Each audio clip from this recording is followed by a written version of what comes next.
Okay, basically what I'm going to do is going to talk through the race and just kind of explain like what happened. It was absolutely incredible.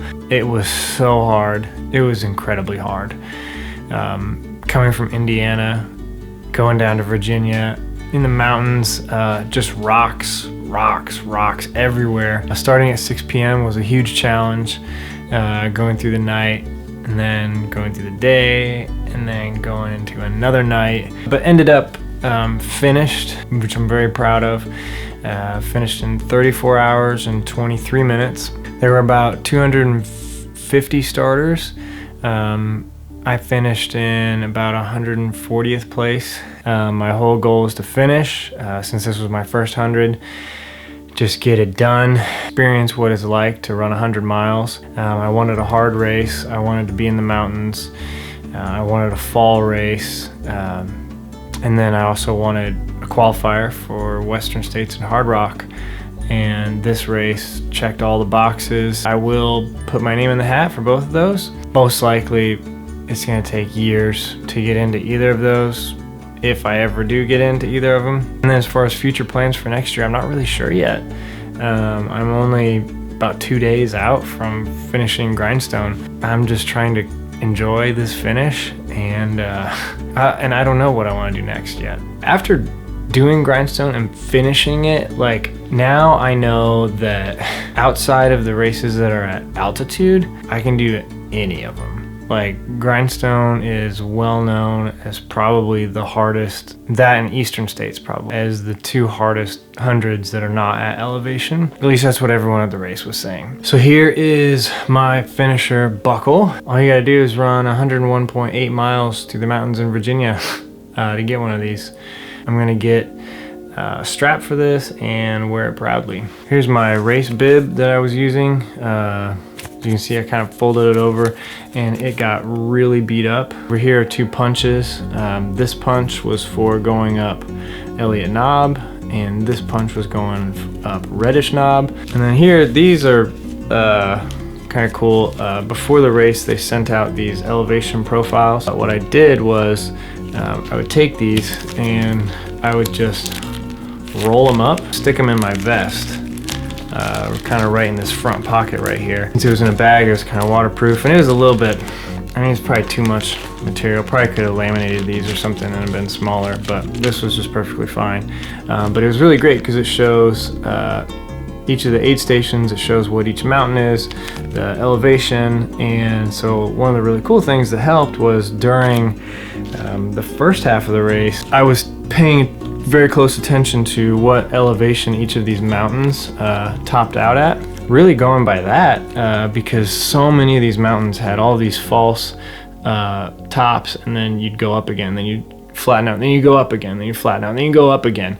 And it was just really, it could have been really demoralizing had I not known, okay, this is, you know, Grindstone Mountain, or this is Crawford Mountain, and we're gonna hit 4,100 feet. So all I was doing was kind of paying attention to my watch as we were climbing, and not even really looking at the mileage, but as we were climbing, but just paying attention to, okay, I know that when we hit 4,100, that's when I'm going to be the top. Ended up that the people around me kind of appreciated that too. Some of them started asking me, you know, how much further to the top. There's a better way to do it, but these were absolutely crucial, and I'm definitely gonna do this sort of thing at all of my races in the future. Oh, but about my watch, I don't know exactly what happened. I was using this Garmin Fenix 3, and I have a portable battery pack.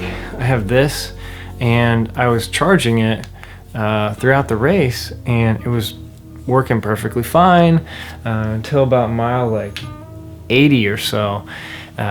I think what probably happened was like the temporary memory or something was getting full or something like that, because it kept pausing itself, and I was not hitting buttons. I know that for a fact. It would just pause, and I would look down and the timer wasn't going and it wasn't counting mileage, and I would have to start it again. And that started happening around 80. At the end, it told me that I did about 98 miles when the race was 101.8 8. It had probably been paused for over the course of the whole race, like at least an hour or an hour and a half, possibly. And so that was kind of frustrating because then it started throwing off all the mileages, and when you are at an aid station and you're leaving it, it says next aid station 8.8 miles. So you look at your watch and then you know, okay, this is when the next aid station is going to be. Then throughout the course it would pause 10 times and you have to restart it, so you never really knew exactly what was happening. So it's kind of throwing me off a little bit, which was really frustrating. And I don't know if maybe next time I do one of these, I delete all the previous workouts from the watch or something. Maybe it has to do something. I have a feeling it has to do something with the memory. It didn't have to do with battery life, because I kept charging it throughout the whole race. Never even came really that close to running out of battery. I think it just has to do something with the memory. It was just doing some weird stuff. So in the future, I don't know, like it really helped having a lot of data to go by, having my heart rate on there, having the elevation on there, having the mileage, having pace. Like, it was all extremely helpful.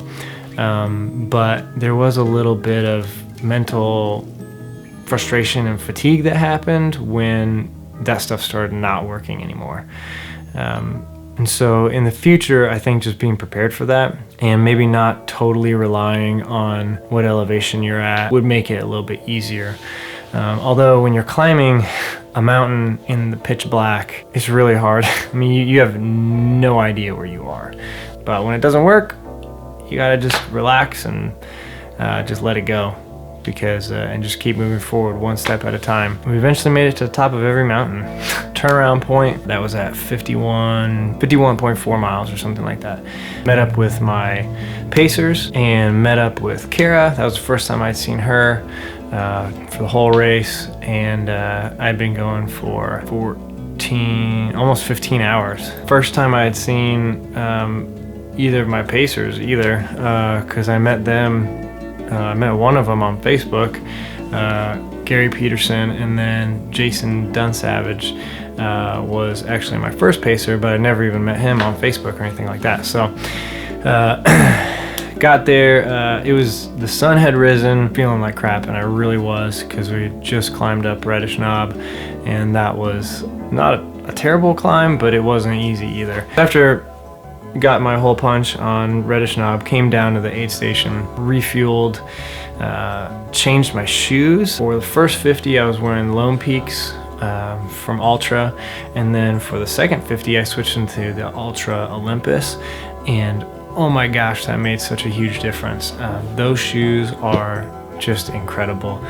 Nothing wrong with the Lone Peaks, it's just when I switched to the Olympus, they just fit my feet a little bit better. I can crank the laces down a lot tighter without causing any issues on the top of my feet. And also the extra padding was just perfect for these rocks, because with the Lone Peaks, I was really paying attention to where I was putting my foot on these rocks. And then with the Olympus, I could kind of mash down anywhere, and I wasn't getting any like sharp pain from any of these rocks or anything like that. I mean, if you're running a race in rocky eastern beast coast terrain, the Olympus are just amazing for that. So switched into those, that made a huge difference. Got my pacer, and then we started going, and honestly after that my spirits really lifted. And I was with Jason Dunsavage for 30 miles or so. Spent the whole day with my pacer, Jason, and that was just awesome. I mean, he was great. Back here in the middle of the night, as we were going up from North River Gap to Little Bald Knob, that's a 7-mile climb, and it took us over 2.5 hours of climbing up that mountain. That was something that I was really like just blown away by how long it took to do some of these climbs, because coming from Indiana, we've got climbs of 100 or 140 feet at the most. I mean, these were big climbs. I was with maybe 4 or 5 other guys, and we were going at a really good pace. And we got to an aid station. We all had been kind of stopping the same amount of time at aid stations. For some reason on that aid station, they didn't really stop at all. They just kind of grabbed a bite, filled up a bottle, and then all of them just went off together real quick. and I was kind of left behind because each aid station I had to refill my 2 front bottles, and then my bladder pack in the back that's 2 liters. I just filled that up with cold water every time. It helped keep me cool because it was kind of cold water back there, but then also I was drinking a lot of it, obviously. I was just a little bit slower out of that aid station than them, so they were gone, and then I was kind of in the aid station alone. There was a couple other guys that were there, but they were sitting down. A couple of them looked like they were already in trouble. So I kind of hung out there for maybe a minute or 2. I just made the decision to go on ahead without them. I really did not want to be alone during the night like that. I knew there was the possibility of getting down mentally and emotionally. And so I was by myself for about 2.5 hours in the middle of the night. And that was just really tough. That was really trying. But then I ended up catching up to this guy, Larry, from Greenwood, and a girl named Brittany. 3 of us stuck together for several hours. Those 2 people were just really positive, and so it made me more positive, and the 3 of us just really fed off each other, and all 3 of us commented several times that it was just really, we just felt really lucky that we all kind of were able to link up at that point, because it was from, you know, probably 2 o'clock in the morning until 4 o'clock or so that we were all hiking together. Larry and I stuck together for most of the night after that, and then we made that long climb, 7.5 mile climb up to Little Bald Knob and to the sunrise together, and he really helped me with that. And then miles 50 through 80 were honestly just really good, like just really doing a good job eating, drinking, kept changing my socks at every aid station because it was starting to get really hot. I got up to about 80 degrees, starting to sweat a ton. Wasn't having like a whole lot of foot problems, but I ended up getting a lot of blisters in different spots on my right foot. So had I not been changing socks so often, and probably had I not been using squirrel's nut butter on my feet before I put all my new socks on, I just would have been in a lot worse shape. Not terribly eventful, those 30 miles right there. Did a lot of running around mile 80. So at that point, it's probably 7:30 p.m. on Saturday night. Switched pacers to Gary, and he was really great as well. He was a lot more of a talker, so it was kind of good because I was in a place where I did not want to talk at all. So just kind of let him talk. Around mile 80, I was getting to the point where I could not really run that much anymore. I mean, I could run if I chose to run. It wasn't that I couldn't run, but I knew that the more I ran during that point, the harder it was going to be to even just hike in the final miles. Even at the advice of both of my pacers and Kara, and just what I was thinking in my head, we just really made the decision to not run very much of those last 20 miles because I had already been out for over 24 hours. And at that point, I'm kind of middle of the pack, or even a little bit ahead of that at 24 hours. So it's not like I was going too fast or too slow. But yeah, we kind of made a conscious decision to pretty much hike those last 20 miles. And then if the running legs came back, then we would use them. Yeah, they never really did. So did a lot of hiking. And that part got really slow as far as my pace, because when I was hiking, we were averaging about 3 miles an hour, up to 3.5. So in between a lot of the aid stations, it was like hours, at least 2 or 3 hours. There was one stretch that was 8.8 miles. That was going up and down Elliott Knob, and that one took close to 4 hours in between those 2 aid stations. So that was really hard. Started having some mental frustration with that, just thinking, you gotta be kidding me, like how is this taking me like at that section 4 hours to do 8.8 miles? Like it just seemed ridiculous. Like I can run that in an hour here at home, you know, but to hike 8.8 miles up and over and down Elliott Knob, it took 4 hours. It was just really frustrating. And at that point in the race, after being up for 24 plus hours, at that point probably closer to 30 hours, it was just, my mind was starting to play games on me. Also during this time, it started to rain up each mountain. Was like really thick fog. My watch wasn't working, it was raining and foggy and pitch black, and so for several of these mountains there in those last 20 miles, all I knew was the 5 feet in front of me. We literally had no idea where we are other than that, and that was really hard. So just kept doing that, one foot in front of the other, in the rain, in the fog. It was getting super windy. And actually, the way we knew that we were coming up to the top of a mountain was when the wind changed directions dramatically. Like, we could tell that the mountain was on the left side because there would be a drop on the right side, you know, as you're going up, and the wind would be whipping in from the right side, but then all of a sudden the wind would switch and you'd be getting hit from the left side, and we both were like, okay, must be close to the top. So that was the only way we really knew where we were, was if the wind changed. This was also the time where I started hallucinating. At the time, it was like I didn't really know that I was. And they weren't really super serious or scary or anything.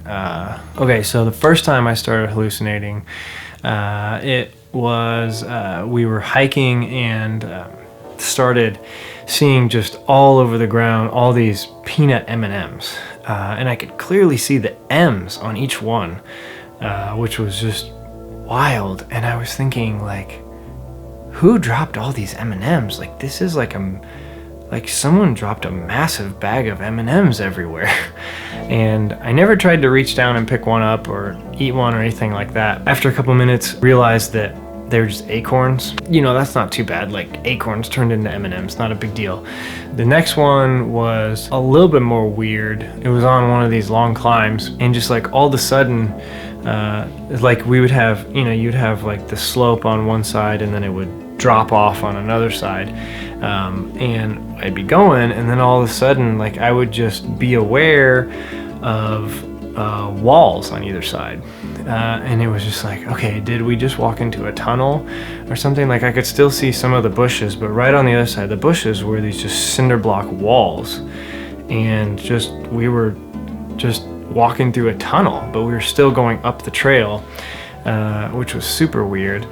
And the walls would come and go. I would look and they'd be gone, and then I would look ahead, and then all of a sudden they would form again, and I would clearly see walls in my peripheral vision, and then I would look at them and they would disappear again. So that was pretty messed up. Also, many times there would be like these trees that had fallen, and they were like resting, tree trunks across the trail, and I would keep ducking under them. The weirdest one, this was the weirdest one. I don't have any explanation for this one. For several miles, a couple hours, there was just, there was a cabin, like just floating off to the side of the trail, just like following us. And I could see the front door, and there were 2 windows, and there were some steps. And it was right on the other side of the bushes. And it wasn't like fixed in one spot. As we were walking by, it was like just following us, and it was always off to my right hand side, and I could just look at it, and just clear as day, it was just a cabin just like moving along with us.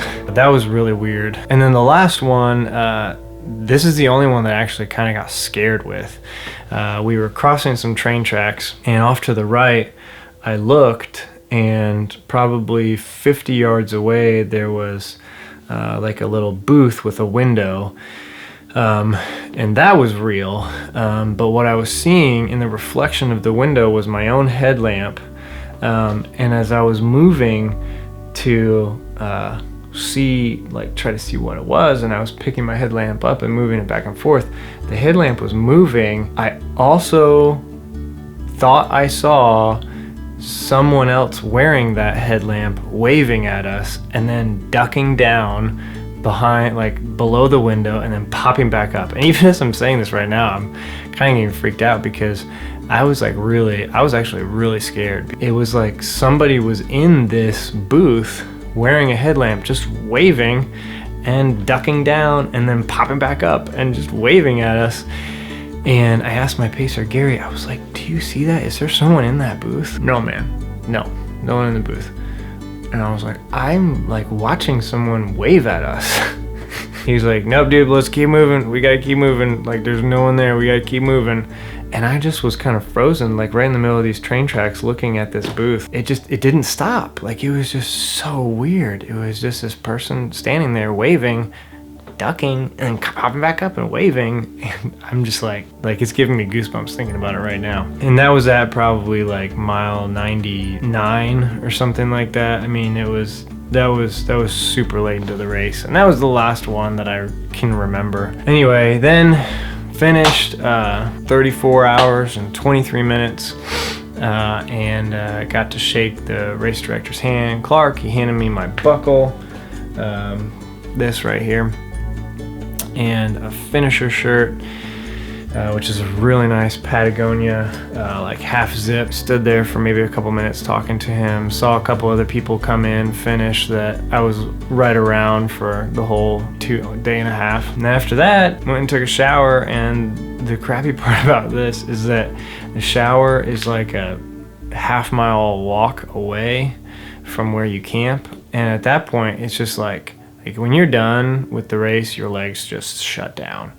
So it was a very painful walk up to the showers. When I got there, I had forgotten my towel, forgot my sandals, and then only got 2 hours of sleep because at that point it was like 6 o'clock and breakfast was at 8.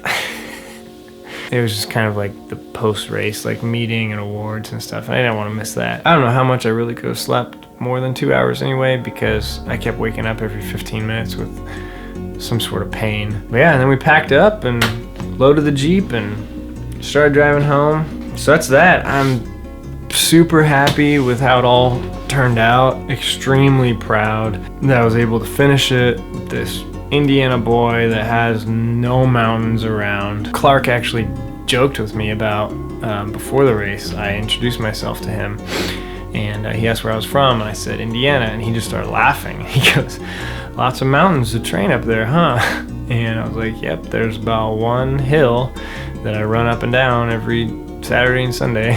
One of the things that I've really enjoyed a whole lot is documenting this, and just really thankful that anyone's even watching it. And it's just, if this is helping you, if you're getting ideas for training, or it's making you want to do the Grindstone 100, I would absolutely recommend this race.